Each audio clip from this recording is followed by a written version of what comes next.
Well, good morning, or at least this morning when I record this. I'm not sure when you're watching, but I want to thank you for tuning in. I've been doing some reading in Second Corinthians, and I come back to this book so often I might just do some more devotionals for you from this. But one of my favorite verses, and maybe that's not the way to say it, but one of the most powerful sections of the scripture that helped me is this passage here in Second Corinthians chapter number 4.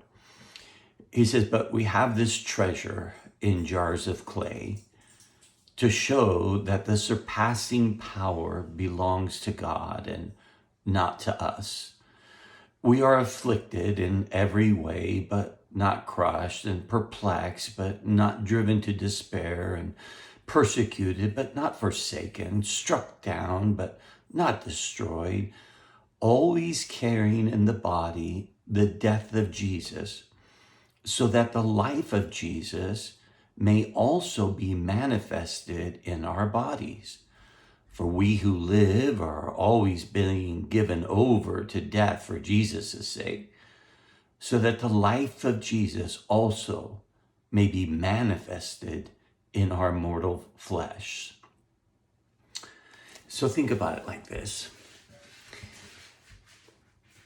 The gospel is good news because it's really not about how good we are, but how good God is. It's not about how faithful we are, but how faithful He is. This translation says that we're jars of clay. Jars of clay was a common, utility instrument for cooking. They stored water or even wine in these jars of clay, and they were banged around and easily broken. And the point being that these physical bodies, they're not the center point. They're not the shining thing. The physical body, these jars of clay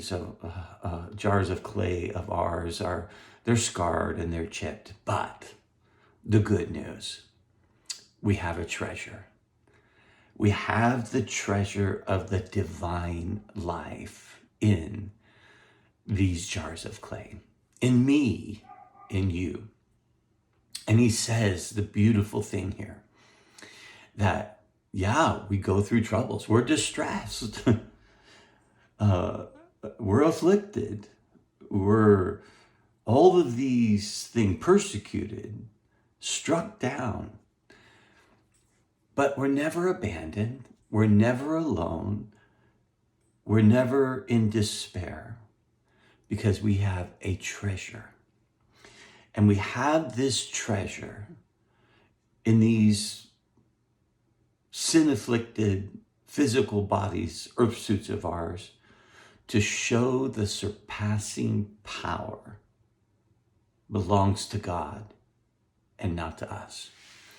So true gospel ministry is never going to be about exalting some man and his power or some woman and their power.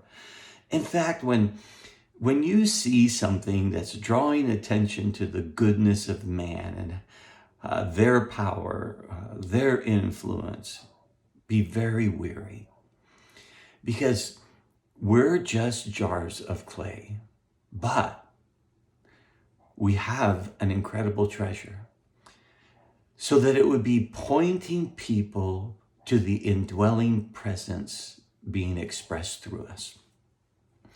We have times of distress and persecution and trial, but we have all of these things so that the very essence of his indwelling life is manifest through us. He says here, listen, always carrying in the body the death of Jesus, so that the life of Jesus may also be manifested in our bodies. You see, that's the good news, is that even in our trials and tribulations and the storms of life, Yes, we're dead in the sense of like we have no ability, no power, but we have the transforming power of the indwelling presence in us at this moment, so that the life of Jesus may be manifest in our mortal bodies.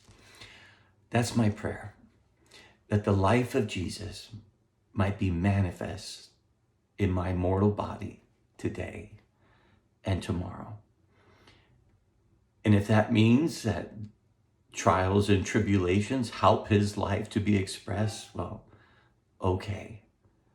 Because I want to experience, and I hope you want to experience, his surpassing power, his power in you being transformed through you.